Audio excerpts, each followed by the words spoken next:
নমস্কার, welcome to my channel. আজকে আমি আপনাদেরকে স্টাফ মালাই ম্যাঙ্গো কুলফি করে বানিয়ে দেখাচ্ছি। এটা বানানো যে এত সোজা, আপনারা রেসিপিটা না দেখলেই বুঝতে পারবেন না। আর খেতেও কিন্তু খুব অসাধারণ। এখন আমের সিজন, গরমকাল, বাজারে প্রচুর তাজা আম উঠেছে। তাই আমার মনে হয় যে আপনাদেরও এই একবার অন্তত এই রেসিপিটা বাড়িতে ট্রাই করা উচিত। দেখুন আমি কিভাবে বানিয়েছি। এটা খুবই সোজা পদ্ধতি আর খুব সামান্য কয়েকটা উপকরণ দিয়ে বাড়িতেই তৈরি করে নেওয়া যাবে। বেশি খরচও হবে না আর বেশি সময়ও লাগবে না। দেখুন আমি কতগুলো আম নিয়ে নিয়েছি। নিয়ে ভালো করে আমগুলোকে ধুয়ে নিয়েছি, ভালো করে ধুয়ে পরিষ্কার করে নিয়েছি। আমি এবার বোটার দিকটা, দেখুন ভিডিওতে, বোটার দিকটা ওপরের অংশটা একটুখানি কেটে নিচ্ছি। আমি এটা ফেলে দেবো না, কিন্তু এটা আমি রেখে দেবো। এবার ছুরিটা আমের ভেতরটা ঢুকিয়ে দিয়ে আঠির পোর্শনটা একটু কেটে নেওয়ার চেষ্টা করছি। দেখুন আঠিটাকে আমের থেকে বার করে আনবো। দেখুন ছুরিটা তাই জন্যে আমের ভেতর ঢুকিয়ে দিয়েছি, দিয়ে আস্তে আস্তে আঠির সাইড দিয়ে একটু কেটে নিচ্ছি। একটু সাবধানে করতে হবে যেন হাতে না লেগে যায়। খুবই সোজা কিন্তু। এবার সাঁড়াশি দিয়ে আঠিটাকে একটু চাপ দিলেই আঠিটা কিন্তু আমের থেকে আলাদা হয়ে যাবে। দেখুন কিরম হয়ে গেছে। আমি আর একটাও করে দেখাচ্ছি। ওপরের পোর্শনটা একটু কেটে বাদ দিলাম, বাদ দিয়ে আবারও ছুরিটা আমের মধ্যে ঢুকিয়ে দিচ্ছি, দিয়ে আঠির সাইডগুলো একটু কেটে কেটে নিচ্ছি ভেতর দিয়ে ঢুকিয়ে দিয়ে। দেখুন খুবই সোজা এটা। এবার আবারও আমি সাঁড়াশি দিয়ে আঠিটাকে চেপে ধরছি। আঠিটাকে চেপে ধরবো সাঁড়াশি দিয়ে।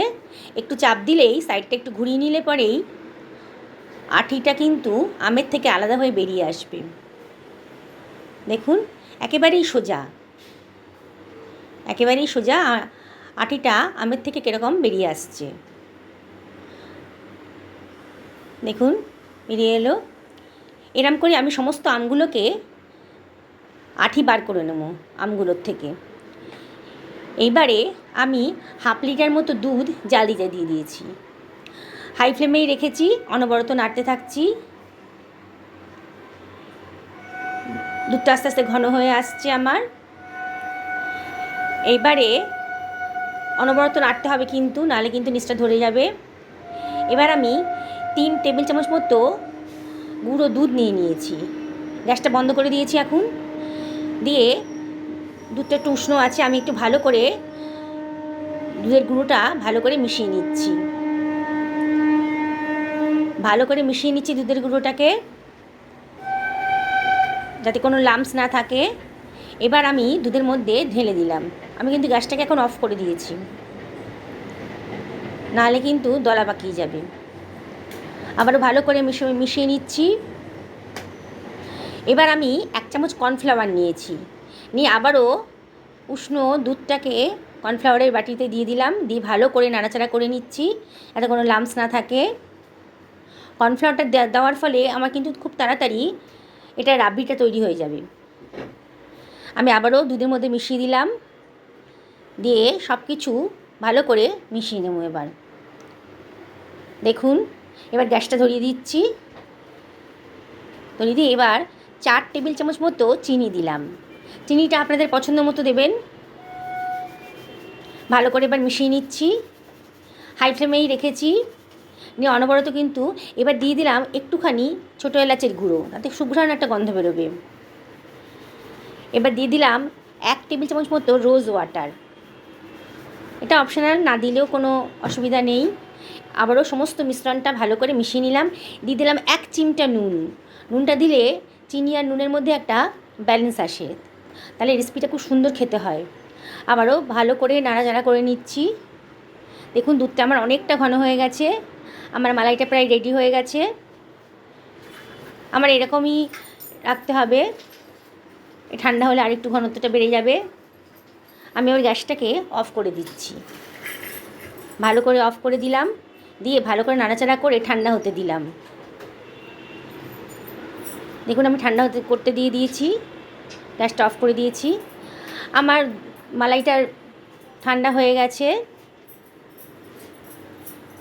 এবার আমি আমের যে খোলগুলো রেখেছি তার মধ্যে আমি মালাইটা দিয়ে দিচ্ছি। দেখুন, মালাইটা আমি দিয়ে দিলাম। একটা কাপ নিয়েছি, কাপের ভেতর আমটাকে বসিয়ে দিচ্ছি। দিয়ে যে আমি বোটার অংশটা রেখে দিয়েছিলাম, যেটা ফেলিনি, সেটা আমি ঢাকা দিয়ে দিলাম। এইভাবে সমস্ত আমের খোলের মধ্যে আমি কিন্তু মালাইটাকে ভরে দেব, দিয়ে আর বোটার অংশটা দিয়ে ঢাকা দিয়ে দেব।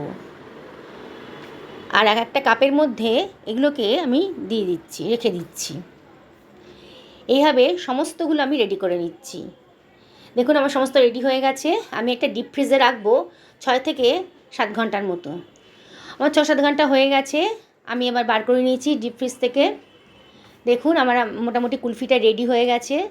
দেখেই বোঝা যাচ্ছে যথেষ্ট হার্ড হয়ে গেছে এটা। এইবার আমি আমের খোসাটাকে ছাড়িয়ে নিচ্ছি।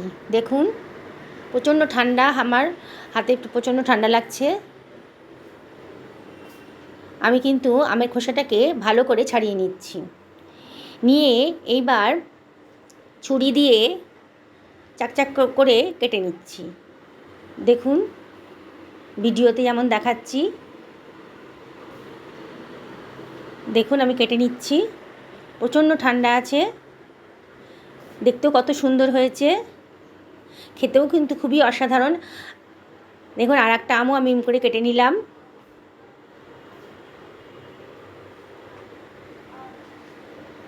দেখতেও খুব সুন্দর হয়েছে, খেতেও অসাধারণ।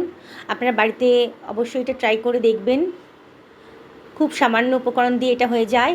আমি একটু আমন্ড বাদামকে কেটে রেখেছিলাম, একটু ছড়িয়ে দিচ্ছি, দেখতে ভালো লাগছে।